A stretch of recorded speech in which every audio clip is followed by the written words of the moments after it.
Kekalahan ISIS di Suriah membuat mereka mencari tempat baru dan tempat baru itu adalah Indonesia.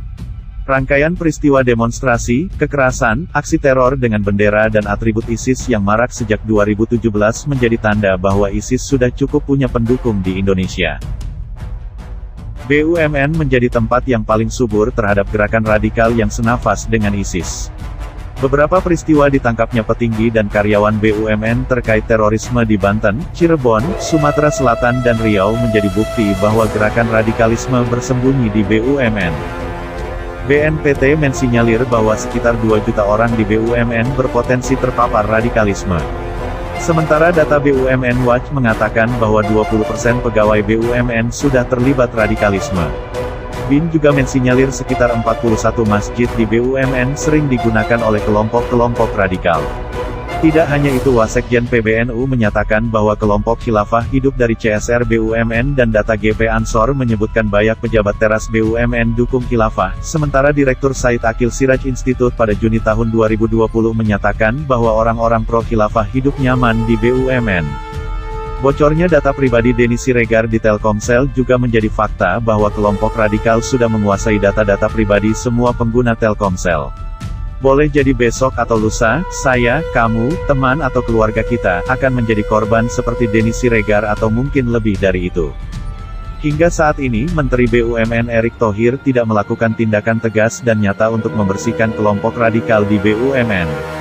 Yang terjadi justru Menteri BUMN mengangkat dan menempatkan orang-orang yang terindikasi dari jejak digitalnya sebagai pendukung gerakan radikal dan mendukung khilafah di BUMN seperti HG diangkat menjadi direksi Bank BTN, HW menjadi direksi di Peruri Digital Security, FR menjadi direksi di Telkom.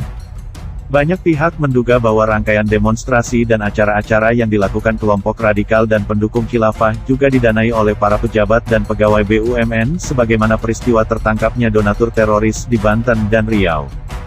Keseriusan Erick Thohir untuk membersihkan BUMN dari radikalisme dan pendukung khilafah diragukan banyak pihak. Para pengamat cenderung melihat Erick Thohir sebagai pengusaha murni yang lebih mementingkan keuntungan kapital dibandingkan ideologi. Ada juga yang menduga ketidakseriusan itu karena Erick Thohir berusaha mengakomodir pendukung radikalisme dan khilafah untuk mengamankan ambisi politiknya di 2024. Apapun sebabnya, membiarkan radikalisme tumbuh subur di BUMN akan menjadi bom waktu di kemudian hari yang akan membuat Indonesia terpecah belah.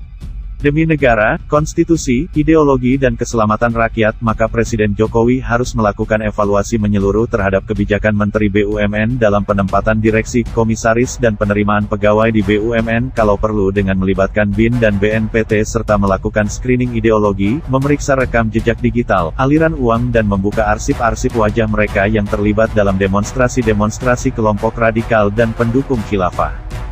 BUMN butuh menteri yang memahami ideologi dan berani memutuskan mata rantai radikalisme dan pendukung khilafah.